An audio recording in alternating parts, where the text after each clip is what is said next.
Hi again, everyone. I hope you're all having a great day. So historically, comedy has played perhaps an unappreciated role in social and political discourse through time.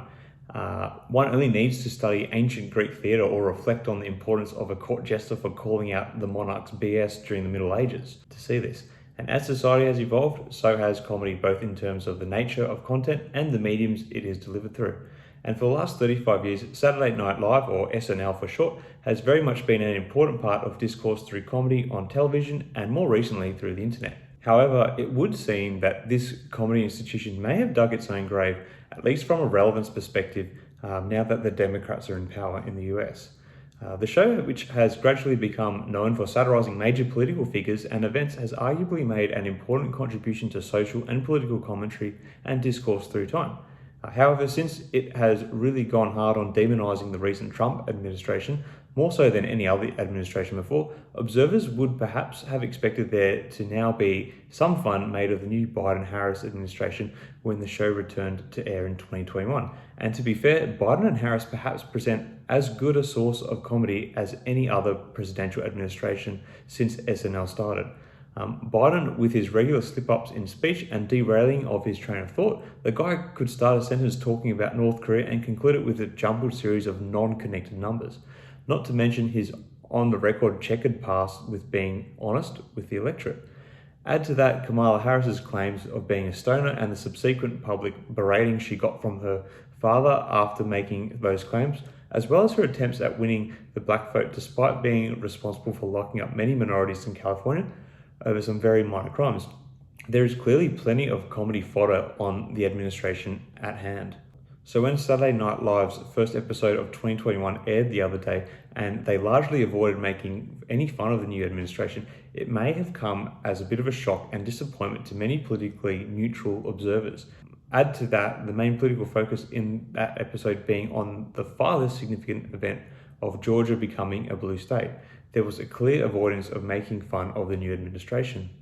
However, many observers of the show would know that they made it pretty clear through 2020 that they wanted a Biden victory.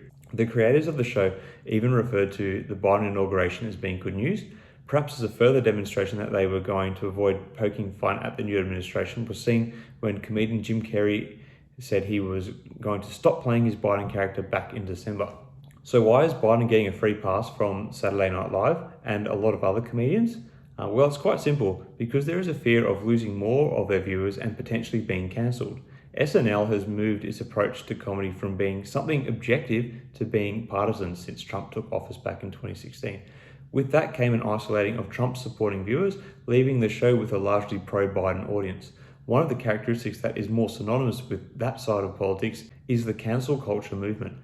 By going after Biden now, SNL risks falling into the scope of the cancel culture movement and basically losing a large part of their remaining audience. They are really stuck between a creative rock and a creative hard place now. It really is a sad state of affairs, because there really is so much that can be turned into humour with this new administration. But the fear of being cancelled and isolating more of their remaining fans just because there is a fear of expression is perhaps the saddest thing about the whole situation. I personally think that in the past decade there has become this need from many public figures, including comedians and by extension the entertainment industry at large, to be seen to be taking a side politically. While this might help magnify their fan base short term, by becoming entrenched in one-sided politics in such a public manner, they really do stifle themselves creatively.